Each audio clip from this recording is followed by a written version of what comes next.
था वीर और एक बहन रागिनी। पिता की मौत के बाद हवेली, दौलत और रिश्ते सब बदल गए।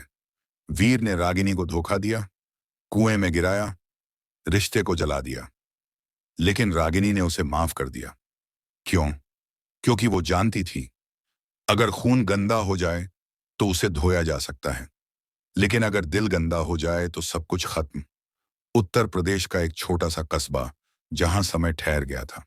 पक्की सड़कों के किनारे पीपल के पेड़ों की लंबी कतारें और कोनों पर बैठे चौपाल के बुजुर्ग, जिनके पास हर किस्से का जवाब था सिवाय ठाकुर हवेली के रहस्य के। हवेली बरुआ गांव के अंतिम छोर पर खड़ी एक पुरानी कोठी, जिसके ऊंचे दरवाजे अब जंग खा चुके थे। जिन दीवारों पर एक समय फूलों की बेलें लहराया करती थीं, आज वहां छिपकली, मकड़ी और सन्नाटे का राज था। लोग कहते थे वो हवेली सिर्फ खंडहर नहीं, एक बहन का खून पी चुकी है। हवेली कभी ठाकुर हरनाम सिंह की शान हुआ करती थी। हरनाम सिंह जमींदार, कठोर अनुशासन वाले, लेकिन अपनी संतान से बेहद प्रेम करने वाले। उनके दो बच्चे थे। रागिनी बड़ी बेटी, खूबसूरत, तेज, लेकिन बेहद संवेदनशील। वीर छोटा बेटा, नटखट लेकिन चालाक। बचपन में दोनों भाई बहन एक दूसरे के बिना खाना तक नहीं खाते थे। पूरे गांव में उनकी मिसाल दी जाती थी। रागिनी वीर की जोड़ी जैसे गंगा यमुना। पर वक्त की रेत सब कुछ बदल देती है। 10 साल पहले की बात थी। बरसात की एक रात थी। आसमान में बादल गरज रहे थे। हवेली के अंदर सब कुछ सामान्य लग रहा था। लेकिन अगले दिन जब नौकर चाकर उठे तो एक सदमे ने सबको झकझोर दिया। रागिनी गायब थी। उसका कमरा खुला था। पलंग पर खून की छींटें थीं और एक टूटा हुआ कड़ा जमीन पर गिरा था। खिड़की खुली थी और बाहर कीचड़ में एक जोड़ी पांव के निशान थे, और उसके बाद कुछ नहीं। कई लोगों ने कहा रागिनी ने खुद ही आत्महत्या की होगी, शायद प्रेम प्रसंग रहा हो। कुछ बोले नहीं, हवेली में कोई बुरी शक्ति है, ठाकुर की हवेली पर कुछ काला साया है। पर सबसे अजीब बात यह थी, वीर चुप था, बहुत चुप। उस दिन के बाद उसने कभी रागिनी का नाम तक नहीं लिया। रागिनी के जाने के 2 महीने बाद ठाकुर हरनाम सिंह की मृत्यु हो गई, दिल का दौरा। कहते हैं वो अपनी बेटी के गम में टूट गए थे। हवेली अब वीर की हो गई। वीर ने सब कुछ बदल दिया। नौकरों को हटा दिया, हवेली के कई हिस्से बंद कर दिए और अक्सर शहर जाकर रहने लगा। गांव वाले कहते वीर साहब अब पहले जैसे नहीं रहे, उनकी आंखों में कुछ डर सा रहता है। एक भोर का समय था। गांव में ठंडी हवा चल रही थी। तभी हवेली के चौकीदार भोलन की बीवी ने एक चीख सुनी, अम्मा जी, कोई बेहोश पड़ी है हवेली के बाहर। लोग दौड़े। देखा एक औरत, गंदे फटे कपड़े, उलझे बाल, पैर छिले हुए, चेहरा सूजा हुआ। लेकिन जब उसने आंखें खोली और बस इतना कहा, मेरा नाम रागिनी है, तो जैसे पूरी हवेली का वजूद हिल गया। वीर को बुलाया गया। जैसे ही उसकी नजर उस औरत पर पड़ी, उसका चेहरा सफेद पड़ गया। ये ये तो ये कैसे? उसने कांपते हुए पूछा। अगर तू रागिनी है तो बता, बचपन में तेरा गुप्त नाम क्या था जो सिर्फ मैं जानता था? और उस औरत ने कहा, तू मुझे चंदा बुलाता था और तू खुद बबलू था। वीर घुटनों पर गिर गया। रागिनी रागिनी कुछ भी ठीक से याद नहीं कर पा रही थी। उसे बस याद था कि वो भागी नहीं थी, उसे खींच कर ले जाया गया था। उसकी आंखों पर पट्टी थी। वीर ने बहन को अपने हाथों में उठाया और सीधे हवेली के उस पुराने कमरे में ले गया जहां रागिनी बचपन में सोया करती थी। कमरे की दीवारें अब भी वैसी ही थीं। एक कोने में भगवान की तस्वीर, पुरानी लकड़ी की अलमारी और एक दरी जिसे रागिनी कभी खुद बुना करती थी। डॉक्टर बुलाया गया। उसने कहा, इनकी हालत अभी स्थिर नहीं है। शरीर पर चोटों के कई निशान हैं, कुछ पुराने, कुछ हाल के। मानसिक आघात है, इनका इलाज समय लेगा। वीर चुप रहा, लेकिन उसकी उंगलियों का कंपन साफ दिख रहा था। रात को जब रागिनी को होश आया तो हवेली की छत पर चंद्रमा टिमटिमा रहा था। कमरे में वीर अकेला बैठा था। रागिनी की आंख खुली और वह धीरे से बोली, तू सच में वीर है? वीर की आंखें भर आईं। तू लौट आई रागिनी, मैं हर रोज तेरे लिए पूजा करता था। लेकिन रागिनी कुछ और सोच रही थी। उसने कमरे की छत को देखा और फिर दरवाजे की ओर इशारा करते हुए कहा, यहीं से वो आया था जिसने मुझे उठाया, जिसने कहा कि तू अब मेरे लिए खतरा बन गई है। वीर का चेहरा सख्त हो गया। कौन? किसने? रागिनी की आवाज कांपी। तू ही तो। वीर झटके से खड़ा हो गया। क्या बकवास है ये? तुझे होश नहीं है, तुझे भ्रम हो रहा है। लेकिन रागिनी की आंखों में अब डर नहीं, सवाल थे। गांव में अब रागिनी की वापसी की खबर आग की तरफ फैल चुकी थी। चौपाल पर लोग चर्चा कर रहे थे। क्या सच में रागिनी लौट आई? कहीं कोई भूत प्रेत तो नहीं? उसकी हालत देखी है, जैसे सालों से किसी अंधेरे गड्ढे में रही हो। पर सबसे अजीब बात यह थी, गांव के एक बुजुर्ग पंडित गोवर्धन बाबा ने कहा, रागिनी के साथ कोई बहुत गहरा धोखा हुआ है और इस धोखे की जड़ इस हवेली में है। रागिनी अब धीरे धीरे अपनी स्मृति वापस पा रही थी। उसे याद आया, एक अंधेरा कमरा, दीवारों पर लाल धागे लटके हुए, एक आदमी जो हर बार अपने चेहरे को छुपा लेता था, और उसकी आवाज हूबहू वीर जैसी। रागिनी को शक था कहीं यह सब उसी के भाई का काम तो नहीं। उसने उसी रात अपने पुराने कमरे की अलमारी खोली। पीछे एक गुप्त दराज थी जिसे सिर्फ वो और वीर जानते थे।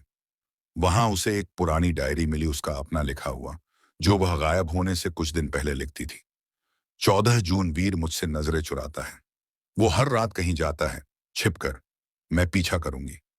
16 जून, मैंने देखा, वीर किसी बाबा से मिल रहा था। बाबा ने कहा, अगर तू उसे हटाएगा तो सब तेरा हो जाएगा। 18 जून, मुझे डर है, कोई मुझे मारना चाहता है। अगर मैं न रहूं तो ये डायरी मेरी चीख बनकर जिंदा रहे। अगली सुबह रागिनी ने वीर को डायरी दिखाई और कहा, क्या तूने ही मेरी मौत की योजना बनाई थी, वीर? वीर चौंका, फिर धीमे से बोला, क्या तू मुझ पर शक कर रही है? मैंने तुझे 7 साल तक हर पूजा में याद किया, हवेली छोड़ी, सब छोड़ा, और तू मुझसे ये सवाल कर रही है?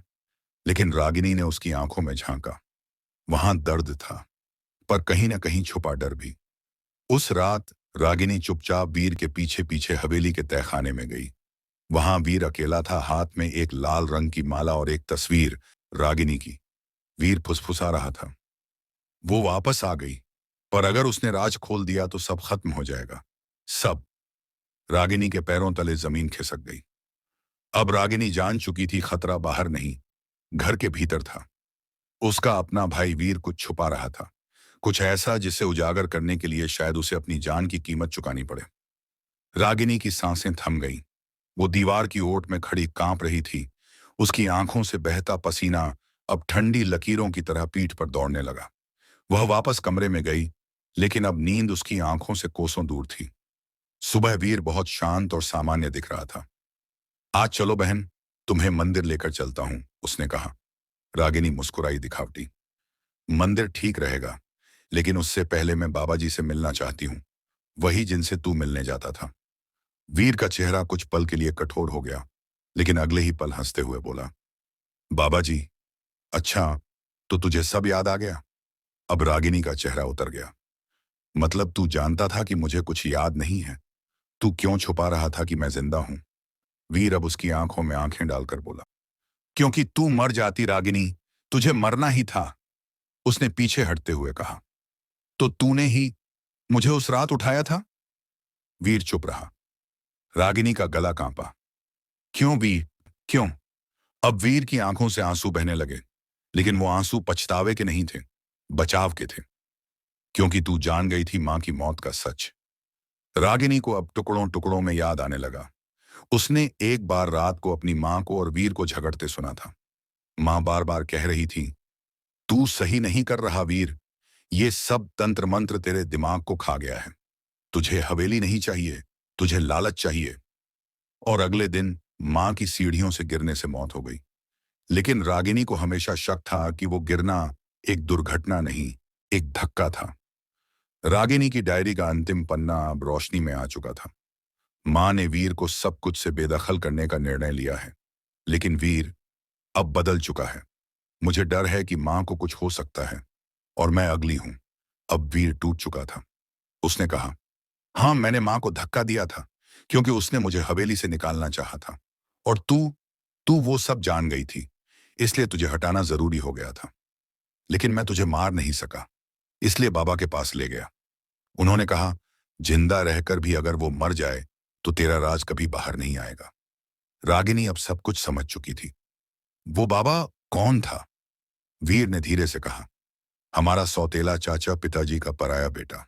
उसने बचपन में ही हवेली से निकाल दिया था, लेकिन वो वापस आया और मुझ में जहर घोल दिया।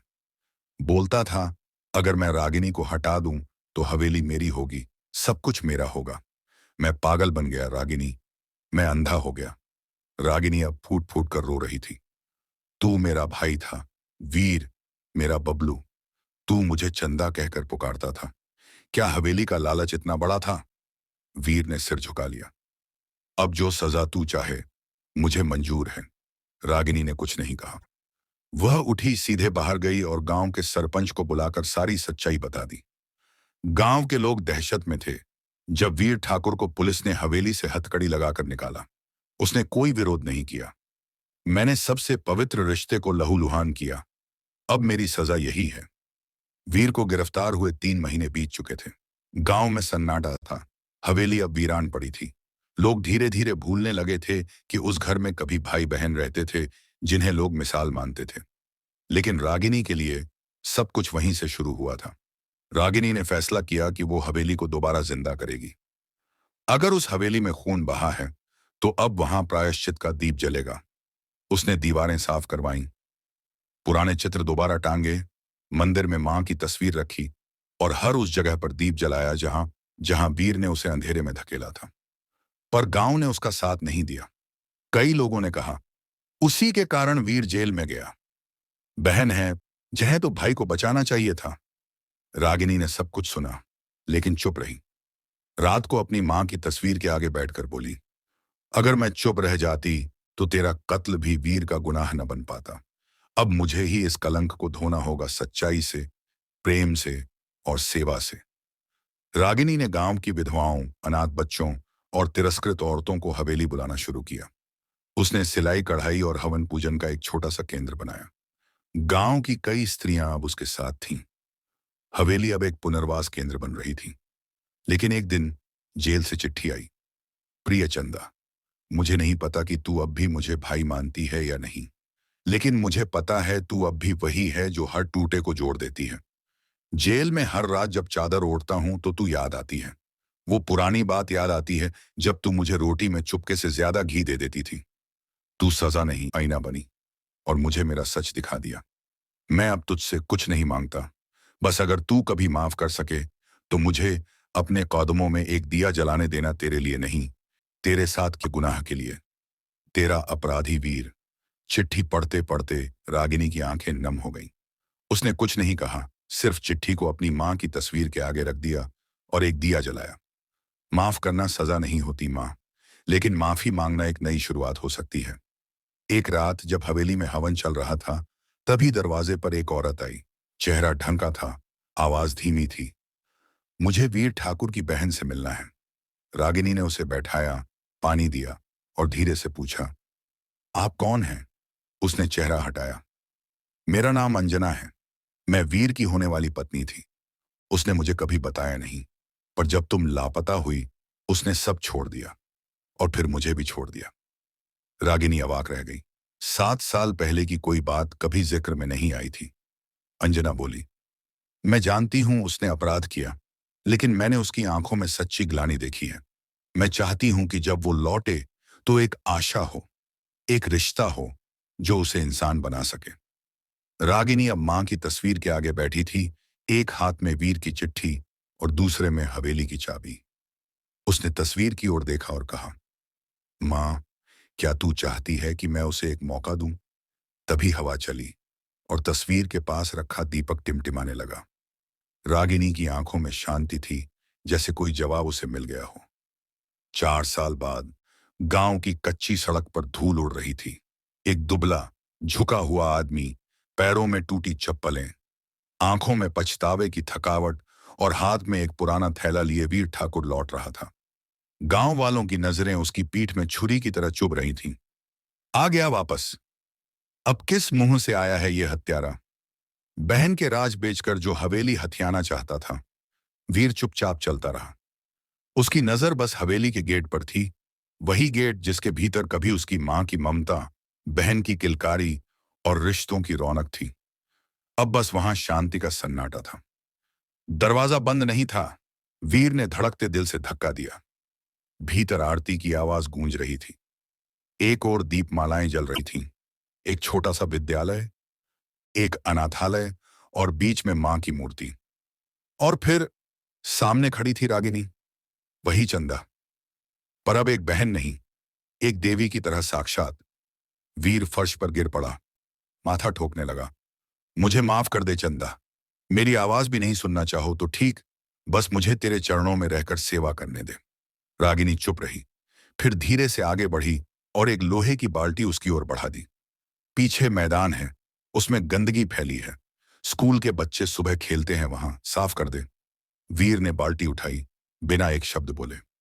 वीर ने दिन रात एक कर दिए शौचालय साफ किए, मिट्टी ढोई, पानी भरा, बीमार बच्चों की सेवा की। हर रोज गांव के लोग उसे देखकर कहते, नाटक कर रहा है, कल फिर धोखा देगा। लेकिन वीर कुछ नहीं कहता। उसके होंठों से शब्द नहीं, आंखों से पश्चाताप बहता। एक दिन हवेली में पड़ी एक पुरानी संदूक खोली गई। उसमें मां की हस्तलिखित वसीयत मिली, जिस पर लिखा था, अगर मेरा बेटा अपने गुनाह पर शर्मिंदा हो और मेरी बेटी उसे माफ करे तो हवेली का मालिक वही बने, लेकिन बहन की छाया में। अगली सुबह हवेली के आंगन में सभी को बुलाया गया। रागिनी ने मंच पर खड़े होकर कहा, मैं रागिनी ठाकुर आज अपने भाई वीर को हवेली का हिस्सा देती हूं, लेकिन मालिक नहीं बनाती। क्योंकि जिसने रिश्ते की मर्यादा तोड़ी थी, वो अब सिर्फ सेवक बन सकता है, भाई नहीं। वीर ने सिर झुका लिया, लेकिन उसकी आंखों में संतोष था। चंदा, यही मेरा पुनर्जन्म है। वीर अब हवेली में एक सेवक की तरह रहता है, लेकिन सुबह जब बच्चे उसे वीर दादा कहकर बुलाते हैं तो उसका दिल भर आता है। रागिनी मंदिर में मां की मूर्ति के आगे बैठी है। मां, मैंने बदला नहीं लिया, एक रिश्ता वापस लौटाया है। अब तू चैन से सो सकती है। आगे का भाग जानने के लिए कमेंट बॉक्स में यस टाइप करें। कहानी आपके दिल को छू गई हो तो यकीन मानिए, ऐसी कहानियां हम हर हफ्ते लाते हैं सिर्फ आपके लिए। हमारा चैनल स्टोरी हब सिर्फ कहानियां नहीं सुनाता, वो आपके दिल की आवाज बनाता है। अगर आपको ये कहानी अच्छी लगी हो तो हमें सपोर्ट दीजिए, सब्सक्राइब कीजिए ताकि अगली बार की कहानी आपसे छूटे नहीं। शेयर कीजिए ताकि और भी लोगों तक चंपा जैसी आवाजें पहुंच सकें। और कमेंट जरूर कीजिए, क्योंकि आपका एक शब्द हमें अगली कहानी लिखने की ताकत देता है। स्टोरी हब, जहां कहानियां सांस लेती हैं और रिश्ते मिट्टी से बाहर आते हैं। हम फिर मिलेंगे एक और सच्ची, गूंजती हुई कहानी के साथ।